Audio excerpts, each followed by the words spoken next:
Hallo und herzlich willkommen im Karwendelgebirge auf dem Weg zur Hochplatte. Herzlich willkommen bei Mountaguide.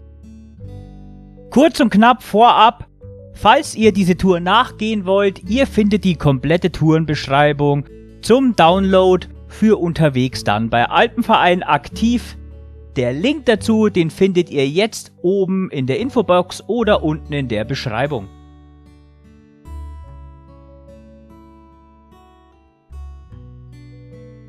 Was kann man über den Aufstieg zur Hochplatte sagen? Es ist ein Panoramagipfel, das kann ich euch schon mal versprechen, liegt beim Aachensee, sprich die Nachbarn sind alle sehr beeindruckend, die Hochplatte ist dagegen eher noch ein kleiner, feiner Nachbar.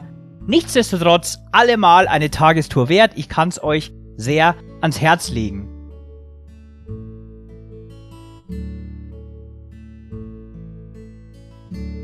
Der Aufstieg beginnt mit einem kurzen Waldsteig, mündet dann öfters in einen Forstweg, auch haben wir unterwegs mal einen steileren Wiesensteig und sonst war's das aber auch schon.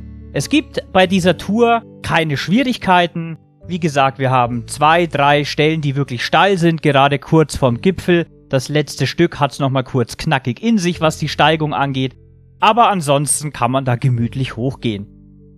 Das Tolle an der Tour ist, dass ihr bereits sehr früh diesen Ausblick habt, sprich schon sehr früh habt ihr die Nachbarn und auch den Aachensee im Blick.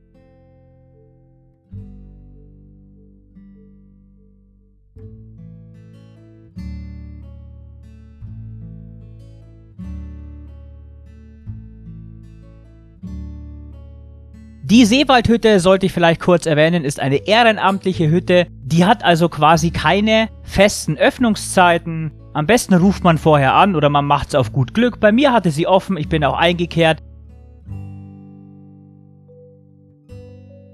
Jetzt sind wir auch schon am letzten Stück. Da oben ist das Gipfelkreuz. Ein kleiner steiler Steig, der dazu führt, dass wir am Ende dieses wundervolle Panorama haben. Und wer das gemacht hat, der hat dieses Panorama auch verdient. Ich habe mir ein Ziel gesetzt, ich möchte jede Hochplatte in den Alpen mal gehen. Ein paar habe ich schon, ich glaube, das ist jetzt die 3. oder 4. Sehr viel mehr gibt es auch gar nicht zu sagen.